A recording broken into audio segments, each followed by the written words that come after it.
The average person makes over 35,000 decisions a day, and most of them are a massive waste of your mental energy. Today, I'm going to show you the decision handbook that I keep that helps me save at least 5 hours per week, eliminating hundreds of trivial decisions from your life. After running a business for almost 20 years, I found that the small decisions that drove me crazy every single day were the ones keeping me from making the massive game-changing decisions that would elevate my life to its highest potential. Why waste all that energy on this stuff that's just not gonna matter in 10 and 20 years? Being a swift decision maker is what makes it possible for you to be the best version of yourself. So let's make the time for the ones that really matter. Allow me to introduce you to my decision handbook. You're probably wondering what the heck it even is. I'm gonna give you the definition. A decision handbook is a personalized system that predetermines recurring choices so you don't waste mental energy deciding them repeatedly. Here's why this matters and why it works. There's a science behind decision fatigue. The more decisions you have to make, no matter how big or small they are, the more it depletes your willpower throughout the day. There are popular examples like Steve Jobs and Mark Zuckerberg wearing the same thing every single day as they were building their businesses. That's an example of solving something with a decision handbook, the handbook of their attire, so that they didn't have to figure out what they were gonna wear every day. As a matter of fact, somebody else probably just prepared those things for them anyway, but there was no hemming and hawing about what color and what style and what felt good. Same shirt, same pants, same shoes, and we move on. Think about it yourself. How much time did you spend in the closet just today? Or if you are so smart as to lay your outfit out the night before, you still had to spend some time on it, right? This is just one example of many that we have throughout the day that are completely unnecessary for our mental capacity. Let's keep all the energy we can possibly get and use it for the best things we need to happen. If you want to get started on this right away, you can go ahead and get my handbook right now. Just head over to Instagram, make sure you're following me, otherwise it won't deliver properly sometimes. Message me the word handbook and you'll get it right away. No email opt-in necessary. And it'll be really good if you have it while you watch this video so that you can start to use it as we talk about it. I'm going to give you 5 categories that you can start to automate with your decision handbook. The first is daily habits and routines. Think about the things that you want to be habitual in your life. You might have a hard time picking up those habits because they haven't become a habit yet. You haven't put the time in yet because you're still allowing it to be a decision instead of just an inevitable. So make the decision on what your morning routine is. You can always change it later, but promise yourself that you'll wake up and follow through on what you've defined in your handbook so that you can at least practice it to find out if it's the right thing or if you want to change it later. What are your morning routine steps? How have you filled your movement, mindfulness, and mastery for the day? Do you have a workout schedule? What is that going to be? Where do you need to be? When do you need to leave? Is it in your basement in a workout room? Whatever it is, make the decision. Is it strength training day? Is it cardio day? Is it Pilates day? Make it a known thing that certain days are for certain things so you don't have to figure out what you're doing every day. I know what I do on Mondays, it's a push workout. I know what I do on Tuesdays, cardio. Wednesdays, pull workout. Thursdays, cardio. Friday, you guessed it, legs. On weekends, I change it up because we keep things interesting on the weekends anyway. But on the weekdays, when I need to know exactly what's going on so I can spend my mental power on things that matter, I don't want to decide what workout I'm doing that day because I probably won't even show up to do it. And don't forget to define your evening wind down protocols. Remember, your morning starts at 8 p.m., not 8 a.m. So what you do the night before is what tees up that morning routine for success. Having the evening routine defined is an important decision. Next is your consumption category. One great example of this is your meal planning and your food. I have a standard grocery list that I just repeat. Every single time we need groceries, I just repeat that grocery list. I know we're gonna need everything on it at some point in time. Repeat, just get it again, just get it again. We're out of it probably. If we're out of 1 or 2 or 3 things, we're probably out of a lot of those things. So it's already made the decision. That has to do with my meal plan. My meal plan is the same. I eat the same things every day. I just go to the refrigerator to get the things I ordered on my master grocery list and I eat those things. That's it. done. Breakfast, defined. Snack, defined. Lunch, defined. It's all in the handbook. Another idea for consumption is media consumption. Make the decision of what media you will be okay with consuming. I never watch movies during the week. I barely watch movies on the weekends. It's tough to get me to watch a movie these days. But if I want to watch TV, it has to be before a certain time. So I can fit in 1 or 2 episodes of a binge-worthy show, but it needs to be done by a certain time to start my evening protocol. Decision made. When I have the opportunity to scroll social media with absolutely no game plan whatsoever, that is also already defined. So think about some of these things that are absolutely okay to indulge in, but too much of, we need to make a better decision for, make the decision in advance and follow the rule. Next category is work processes. What are a lot of the things that you do every day? Something that I teach my clients and my team is if we do something on a daily or weekly or even monthly basis, we need to dial in those processes as soon as possible. There should be a simple, how do we do this? Do it the same way every time way to access that information so that we don't have to make the decision of how to reply to this email, make the decision of how we invoice this client, make the decision of whether or not we take a meeting. My team is very clear on what kind of meetings I'm willing to take and what meetings I do not. Don't even invite me, I'm not coming. Next are social decisions. Are there things you don't like to do that you continue to get invited to? Make the decision, put it in the handbook. I don't go to weddings of anyone I have not spoken to in over a year. I'm not coming.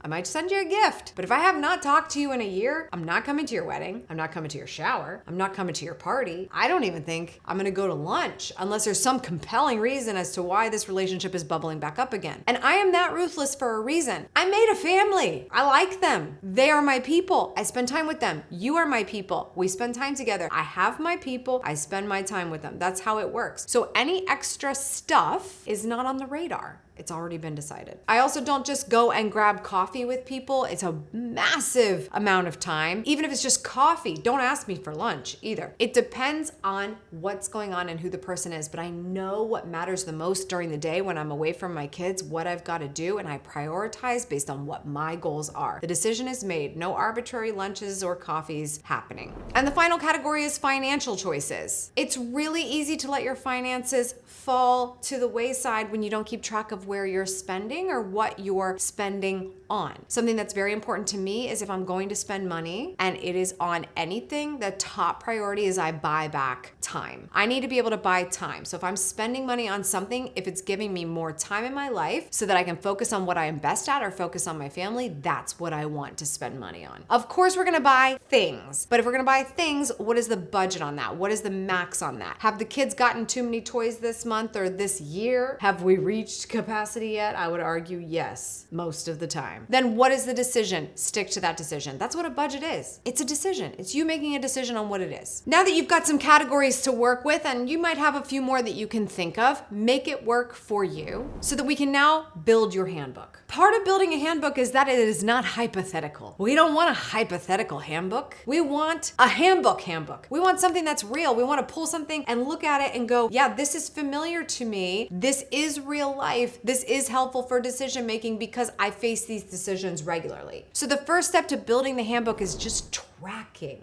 decisions. Just like I would tell you in a time audit to track where you spend your time, now I want you to make a decision-making audit. Notice the decisions you're making consistently. Deciding whether or not you're gonna wear that outfit, deciding whether or not you go to the gym, deciding what workout to do, deciding what you're eating for breakfast, deciding what to make in a video today, deciding what you're teaching your team. There are so many decisions. Just track them because you only have those categories if you have real decisions to put in those categories. The next step is to look for patterns or recurring decisions. You've got to find the continuing thread in the different places that you make decisions because you might find that one decision helps dictate the answer to some others. So there's continuity. That's going to be wonderful for your brain and all the operations of how you stay in flow. The next step is to create the decisions and protocols for your various recurring decisions and the different themes of your life. Sometimes it's not going to be the same decision for the type of decision every single time. It might be that this is the range of what we're willing to think about if this type of opportunity or decision comes to me. You might still have to match make as life is interesting and it's not always black and white. But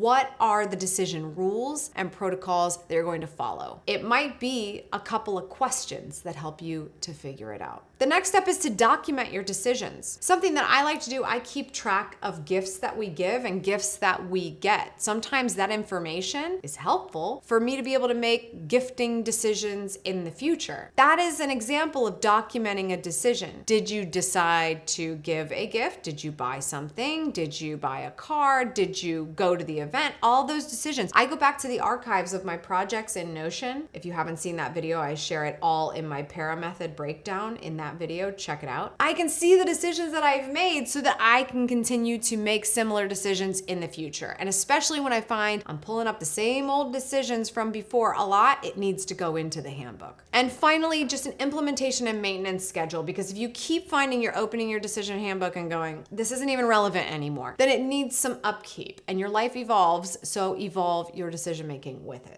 By the way, I hope you decide to subscribe to this channel because we have a goal of hitting 500,000 subscribers. It would mean the world to me if you would help us to hit it, please and thank you. Make sure, even if you've been seeing these videos, that you have indeed pushed that button. All right, now we need to talk about some common misconceptions about this decision handbook. It sounds good, right? It sounds so good. Like, oh, this is so great. I'm gonna get so much bandwidth back in my life and so much mental energy because I'm gonna have the perfect decision handbook. This is not about perfection. It is about continuity. It is about staying in flow. So please do not make this thing more complicated. Do not add a million categories that do not have decisions within them. Have you ever been in a Google Drive or some kind of cloud backup where you made 100 folders for hypothetical situations? And you get so excited in the future when you go check that folder because you're like, wow, I did back that up, or I do have that, and you open the folder and it's empty. It's like that. You're trying to perfect the handbook instead of making it very actionable. Don't make it too complicated. Don't make it perfect. Just put in it what it applies right now. If you can only think of 3 decisions you make on a consistent basis in this moment, that's okay. You've just got to start somewhere. I promise you, you're going to remember some more. And now you're going to have a place to park those decisions. As soon as new ones pop up, you're going to have a place to put it. So let it grow organically. It should not be perfect at the start. As a matter of fact, you might decide that your handbook today is a note on your phone because it is so short, but it is a great reminder. As soon as that decision pops up, I'll give you an example. I have in my decision handbook, can Bianca have chocolate?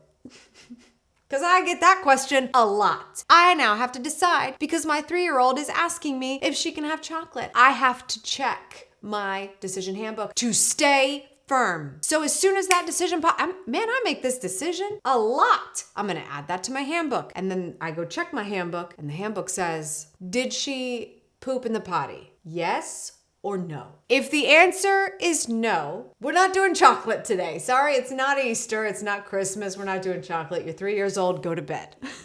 I'm exaggerating only slightly, but you get my point. Sometimes we need the decision handbook to keep us in line with the goal. So we are not wavering in a moment of emotion, in a moment where you want to be the cool mom, but you know it's going to come back to bite you. Flexibility and finding that there are exceptions to rules sometimes is natural, but being within the structure of a handbook is going to help you make those decisions more responsibly so that you can again build out the handbook, the guide, the standard operating procedure for when things are slightly different. Not, oh, it's different this time, and so I'm going to change the answer that's actually in the handbook, but we should usually follow the handbook, and I'm not going to make a note of this in here because I just feel like doing it this way today. That's an example of the handbook doesn't matter. It doesn't have to be perfect. Exceptions can happen. Flexibility can be there. Real life happens, but navigate it accordingly if you actually want this thing to be useful for you. And another really important thing about this is that it should reflect your personal values. This is not something we're gonna screenshot and post to your Instagram story unless hopefully you've put your reps in, it's actually useful, and maybe it is something you wanna share someday. Good for you. It's for you. It doesn't have to be something that is perfect to another person's eye. It needs to be you standing in your truth about what you wanna do with your life and how you wanna handle it. So your personal values should be reflected in what these decisions are. What you value, what is most important to you, where your priorities lie need to show up in the way that you're making decisions. If you just put down, well, these are how Amy decides if she's going to a social event, so that's what I'm putting in my handbook too. Did I get my ideas for how I handle my social event calendar from other people? Yes, but I tested them out too. And when I thought, wow, that was a good tip Tim Ferriss gave, I love that. I did it for a little while, but it doesn't work for me in this way. Well, now the nuance is there, or I made a hard left because my life is just genuinely different and I'm standing in different values, and that is okay because he still gave me great direction on some of these decisions, but now I am standing in what I know from my experience is the right choice. Finally, if you can do it, if this is already not too much for you, if you love this handbook and it's changing your world, then measure your success. Something that I love to see is how many things did I say no to? And later on, when I have copious amounts of time to reflect on it, which to be honest, do most of us? No. We just enjoy the benefit as soon as possible. But if I go back and I say, look at all the things I said no to, look at how much time that is. Or look at how much I saved myself in bandwidth and time from not having to decide what's for breakfast, lunch, and dinner every day. That's a huge win. Measuring that success can be reflected in other areas. It can be my business grew more, I spent more time with my kids, I was happier, I felt more like myself. There's a lot of ways to measure success when you have a decision handbook that reflects who you feel you really are, because it's an indication of what it looks like if you are at your highest self. So if you can reflect on some success and measure it, then I recommend that you do that. That's my advice on the decision handbook. Come over to Instagram to get it for free by messaging me handbook in my DMs. If you want to learn more about how to be productive, click here and I'll see you there.